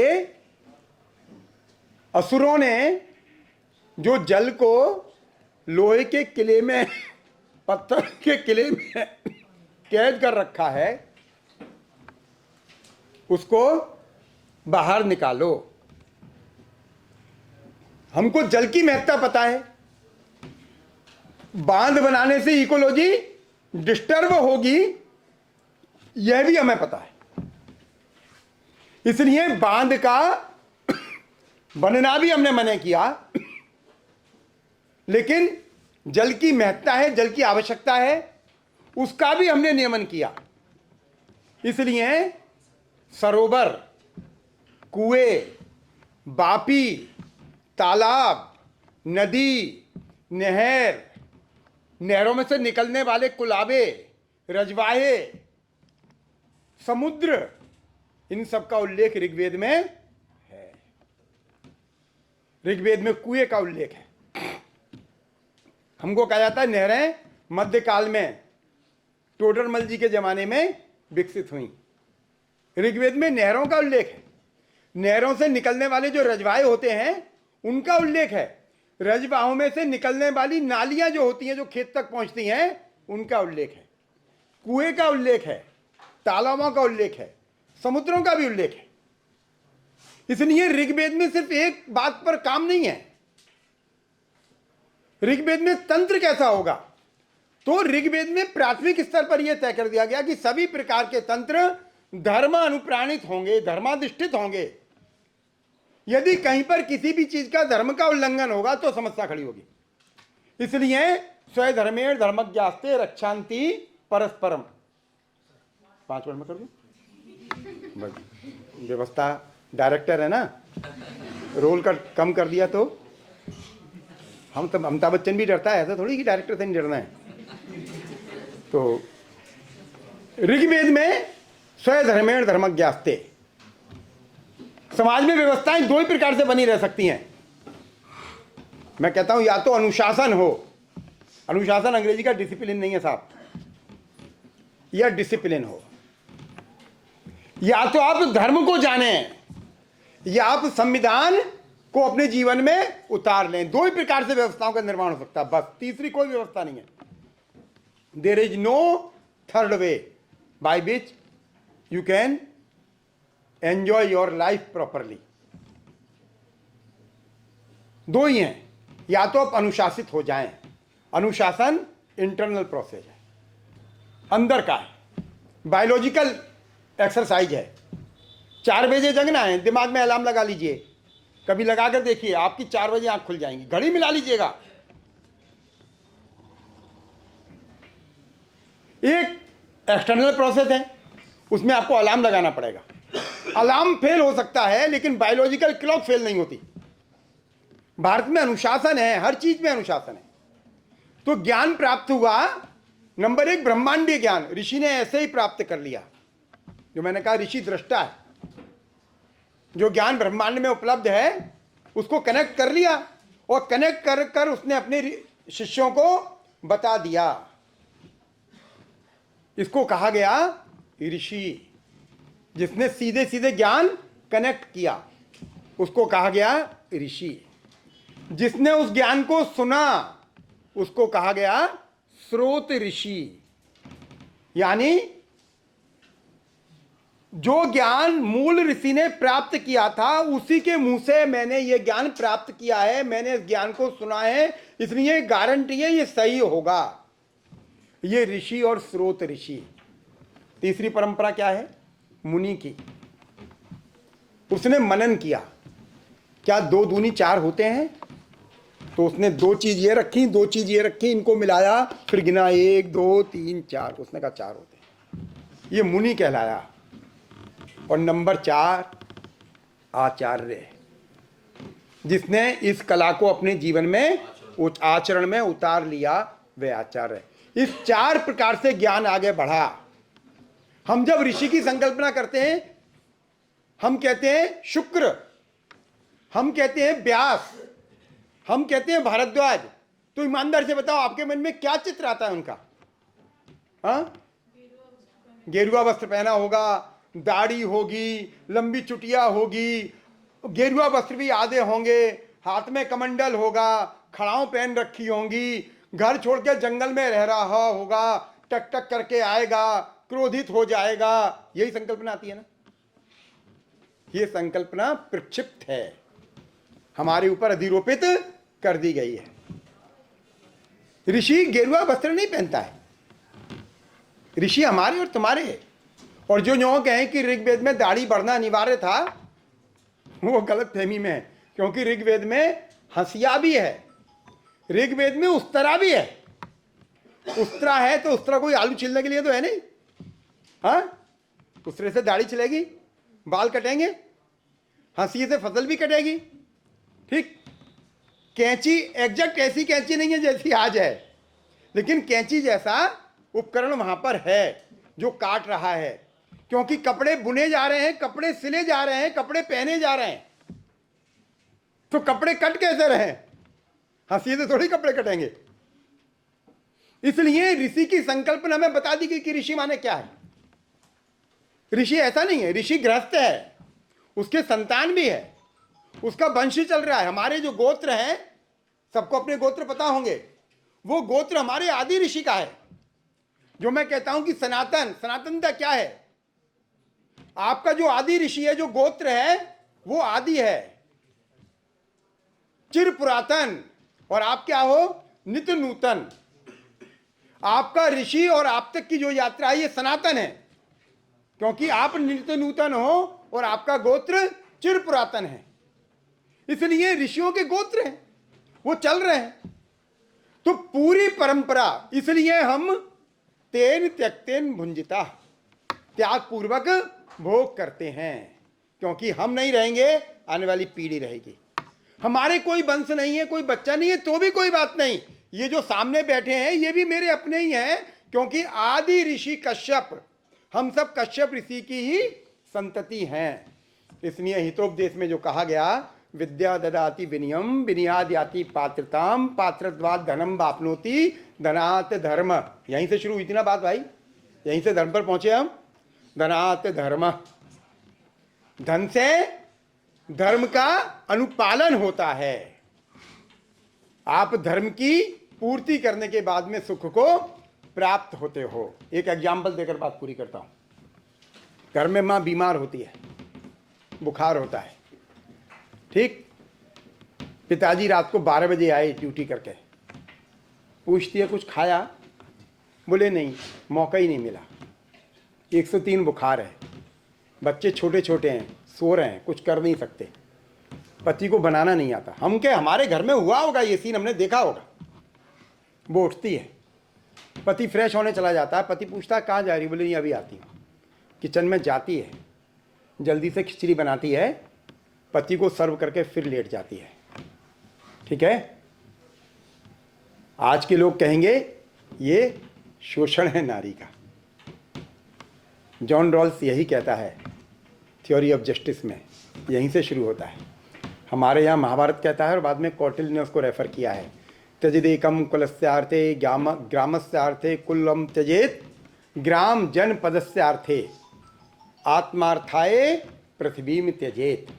वो कहता है, रॉल्स क्या कहता है कि जो दूसरों के कल्याण के लिए जो त्याग की संकल्पना है ना, it is also against social justice. उसके हिसाब से तो पत्नी को केरोसिन की गोली 2 गोली खाकर सो जाना चाहिए था, पति दरवाजा तोड़ के घर में घुसता नहीं। लेकिन 2 गोली क्या, पूरी डिब्बी खा ले भारतीय पत्नी, सो नहीं पाएगी। उसको लगता है पति भूखा है। बेटा भूखा घर से चला जाए, सो नहीं पाएगी, भूखा चला गया। ये क्या है? यह वह संकल्पना है जो प्रबंधन सिखाती है, जो संतुलन सिखाती है, जो समन्वय सिखाती है। सत्ता के सूत्रों का संचालन आप समन्वय के अभाव में, प्रबंधन के अभाव में, त्याग के अभाव में, तपस्या के अभाव में, निस्वार्थता के अभाव में कर ही नहीं सकते। इसलिए विद्या और सुख, आप गलत तरीके से नौकरी प्राप्त कर लीजिए, गलत तरीके से धन का संग्रह कर लीजिए, आप सो नहीं सकते। आपको हर कॉल पे लगेगा कि किसकी कॉल है देखना, किसकी कॉल है देखना। सुख नहीं है। आधुनिक शिक्षा व्यवस्था में डिग्रियां हैं आपके पास, पैकेज हैं आपके पास, लेकिन सुख नहीं है, क्योंकि भारतीय दर्शन बीच में खो गया है। आप फिलॉसफी के चक्कर में पड़ गए। फिलॉसफी तो खुद फिलो और सोफी 2 शब्दों का समुच्चय है। इसका मतलब होता है in search of truth, in search of knowledge. यानी आपके पास नॉलेज नहीं है ना, इसलिए आप सर्च कर रहे हो। आपके पास सत्य नहीं है ना, इसलिए आप सर्च कर रहे हो। हमें सत्य पता है कि सब कुछ ब्रह्म में है। न हन्यते हन्यमाने शरीरे, कुछ नहीं मरता, सब कुछ रूपांतरित होता है। इसलिए we got the ultimate truth in early time, early period. इसलिए हमने कोई थ्योराइजेशन नहीं किया, लोक में उस सत्य की प्रतिष्ठापना करने के प्रयत्न किए, और सत्य की प्रतिष्ठापना पहले ऋत के माध्यम से और बड़ा अच्छा प्रश्न पूछा आपने। हम कई बार एक शब्द प्रयोग करते हैं, विक्षिप्त। ठीक, एक पिक्चर है हीर रांझा, उसका राजकुमार, विजुलाइज कीजिए, उसकी प्रेमिका की शादी दूसरे से होने वाली है, ठीक, और वो गाना गा रहा है, ये दुनिया ये महफिल मेरे काम की नहीं। ठीक है, उसे कुछ नहीं पता। लैला मजनू का मजनू ऋषि कपूर की पिक्चर है, ठीक। उसमें वो एक व्यक्ति पूजा कर रहा है, उस पूजा करने वाले व्यक्ति के सामने से निकल जाता है। पूजा करने वाला व्यक्ति कहता है पूजा छोड़कर कि तुझे दिखा नहीं मैं यहाँ पर पूजा कर रहा था। तो वो कहता है तेरी कैसी पूजा थी भाई? पूजा का मतलब तो समर्पण है अपने देव के प्रति, और तेरे समर्पण में यदि मैं दिख रहा हूं कि तेरे सामने से निकल रहा हूं तो मुझे डाउट है। मैं तो अपनी जैसी हाड़ मास की लड़की के साथ प्रेम करता हूं, उस प्रेम के कारण मुझे तू दिखा ही नहीं। ठीक है ना, इसलिए कहावत बन गई, प्रेम अंधा होता है, कुछ दिखता नहीं। दोनों में चेतना है। हीर रांझा वाले रांझे में भी चेतना है, लैला मजनू वाले मजनू में भी चेतना है, लेकिन कुछ दिख नहीं रहा है ना। एक संस्कृत का श्लोक है, आहार निद्रा भय मैथुनंच सामान्य मेतत पशु भी नराणाम। खाना, आहार, निद्रा सोना, भय डरना, ये पशुओं में और मनुष्यों में समान हैं। आहार निद्रा भय मैथुनंच सामान्य मेतत पशु भी नराणाम। अंतर क्या है? धर्मो ही तेषाम अधिको विशेष। विवेक, चेतनशीलता, जो विवेक है, गलत और सही को समझने की संकल्पना, करणीय अकरणीय में भेद करने की जो संकल्पना है, वो यहां पर धर्म के रूप में कहा गया है। इसलिए धर्मो ही तेषाम अधिको विशेष, वह विवेक उनके पास अतिरिक्त है। इसलिए जिनके पास धर्म नहीं है, धर्मेण हीन पशु भी समाना। वे जिनके पास धर्म नहीं है, वे क्या है? पशु के समान है, मनुष्य तो हैं। इसी को भर्तृहरि ने कहा है, मनुष्य रूपेण मृगास चरंती। जिनके पास ये शाम विद्या न तपो न दानम न शीलम न गुणम, ये सब गुण हैं, जिनके पास ये नहीं है, वो क्या है? वो पशुओं के रूप में चरने वाले मनुष्य ही हैं। तो जो बात आप कह रहे हो कि लिविंग नॉन लिविंग चेतन शक्ति कहाँ है, आपकी बात सही है। जो विक्षिप्त मनुष्य होते हैं, चेतन उनमें भी है, ठीक है। इसने उसके कपड़े फट गए, उसको लोग पत्थर मार रहे हैं, वो कहीं भी सो जाता है, किसी का भी झूठा खा लेता है। यह क्या है? चेतनता का अभाव, चैतन्य शक्ति का अभाव। प्राण है उसके अंदर, लेकिन चेतन शक्ति नहीं है, इसलिए वो भेद नहीं कर पा रहा। और आपको समझाता हूं पॉलिटिकल टर्म में। 2014 से पहले और 2014 के बाद 18 मई 2014 को द गार्जियन एक अखबार निकलता है इंग्लैंड से, उसका एडिटोरियल लिखा गया, गूगल कर लेना, 19 को छपा। तारीख में आगे पीछे हो सकता है, लेकिन 18-19 है, ये कन्फर्म है। उसमें पहला पैराग्राफ है, पहली लाइन है, अल्टीमेटली ब्रिटिशर्स लेफ्ट इंडिया। अंततः ब्रिटिशर्स ने भारत छोड़ दिया। फिर बीच में बहुत सारी बातें हैं, 10-15 पैराग्राफ्स हैं, उनमें एनालिसिस है, क्रिटिसिज्म है, सिंथेसिस नहीं है। फिर अंतिम पंक्तियां हैं, concluding remarks. Now it's depend up to mister Modi how he fulfil the dream of India without colonial approaches.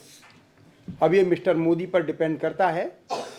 ये डबल इन्वर्टेड कॉमा में नहीं है, कभी आप बर्बिटम जोड़ने लगो, सार यही है, ठीक है। 2014 से पहले भी हम में प्राण था, लेकिन उस प्राण का संचार नहीं था, उस चेतन शक्ति का प्राकट्य नहीं था, स्वयं का बोध नहीं था। और ये स्वयं का बोध क्यों नहीं था? एक किताब है एशियन ड्रामा, एक विद्वान है गुन्नार मिर्डल, उनकी किताब है, 3 खंड है, भारत के उन देशों के बारे में है जिन देशों में ब्रिटिशर्स के कॉलोनी रही हैं, उनके बारे में लिखा है। उसमें ही वो लिखते हैं कि ये देश पोटेंशियल है, इनमें ये आगे बढ़ सकते हैं, पर ये बढ़ना नहीं चाहते। क्यों नहीं चाहते? हाँ, इसलिए बढ़ना नहीं चाहते क्योंकि ये अपने पूर्व के आकाओं को रुष्ट नहीं करना चाहते। उनको ये विश्वास दिलाना चाहते हैं कि जैसा आपने छोड़ा था ना हमको, हम वैसे ही हैं, दीनहीन, मांगकर खाने वाले, गिड़गिड़ाने वाले। फिर मैं कहूंगा मर्द पिक्चर का डायलॉग अमिताभ बच्चन वाली का, हिंदुस्तानी जूता खाता है और झूठा खाता है। वो उन्होंने कहा कि ये बदलना नहीं चाहते। क्यों नहीं बदलना चाहते? क्योंकि अपने पूर्व के आकाओं को बताना चाहते हैं कि आप जैसा मैं छोड़कर गए थे ना, हम बिल्कुल वैसे ही हैं। जैसे हम बचपन में अपने टीचर की नकल करते हैं, अपने पिताजी की नकल करते हैं। हम सब ने शीशे के आगे खड़े होकर पिताजी की एब्सेंस में ब्रश लगाया होगा। हम सब बच्चियों ने माँ के कमरे में घुसकर आईने के सामने खड़े होकर माँ की लिपस्टिक से होठ रचे होंगे, उसकी बिंदी को हमने माथे पे लगाया होगा, फिर शीशे में देखा होगा जैसे माँ सजती है। उसकी साड़ी को हमने लपेटा होगा। कई बार उस साड़ी को गंदा करने के कारण हम ठुके भी होंगे। हाँ, कई बार ब्लेड लगा हुआ रेजर हमने चला लिया होगा, गाल कट गया होगा तो गाल पे हल्दी लगी होगी, क्रीम लगी होगी और बाद में ठुके भी होंगे। और हमने फिर बताया होगा टीचर को कि मैम जैसे आपने बताया मैं वैसे ही लिख कर आई। आप भी कहते हैं कि जैसा आपने बताया मैंने वैसे ही आंसर किया। इसको क्या कहते हैं सोशियोलॉजिकल लैंग्वेज में?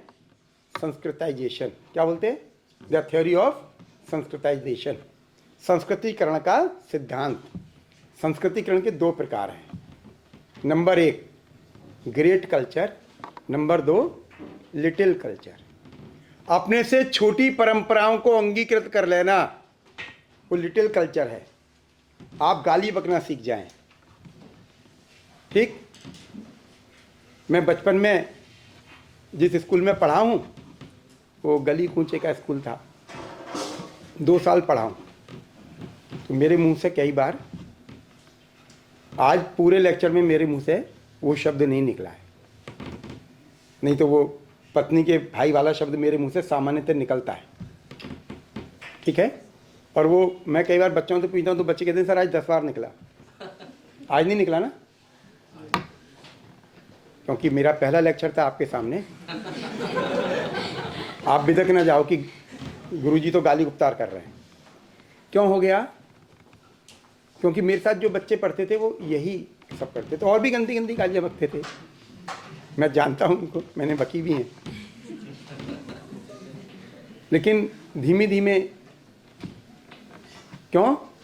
क्योंकि मुझे कहा गया कि ये सही बात नहीं है, लिटिल कल्चर सही बात नहीं है। बड़ों का अनुसरण करना, अमिताभ बच्चन के से बाल, शाहरुख खान के से बाल, एक ऐसी मक्खी दाढ़ी आई थी आमिर खान की पिक्चर के बाद, ठीक है ना, वो रखाना, कलम बढ़ा लेना, ये सब हम एक परंपरा का निर्वहन करते हैं। वैसे कपड़े पहनना, वैसा चलना, वैसा उठना, वैसा व्यवहार करना, ये अपने से बड़ों का कर रहे हैं हम। इसको क्या कहते हैं? ग्रेट कल्चर, बड़ी संस्कृति, वृहद संस्कृति। श्रीमद् भगवत गीता इसका मूल स्रोत है। भगवान कृष्ण अर्जुन से कहते हैं, मैं अभी तक कंटेम्प्रेरी जो 50 कंसेप्ट हैं उनकी गीता में मूल स्रोत हैं, उनको आइडेंटिफाई कर चुका हूँ। और संकल्पनाएं आप मुझे बताएंगे तो गीता में सबके मूल स्रोत हैं। ये कोई भ्रांति नहीं है, मैं आपको एग्जाम्पल दे रहा हूँ संस्कृताइजेशन का। भगवान कृष्ण अर्जुन से कहते हैं कि अर्जुन, इस संसार में कुछ भी काम ऐसा नहीं है जो मैं करूँ या ना करूँ, सब कुछ मेरे लिए हो जाएगा। मैं तो इच्छा करूँगा काम हो जाएगा, फिर भी मैं काम करता हूँ।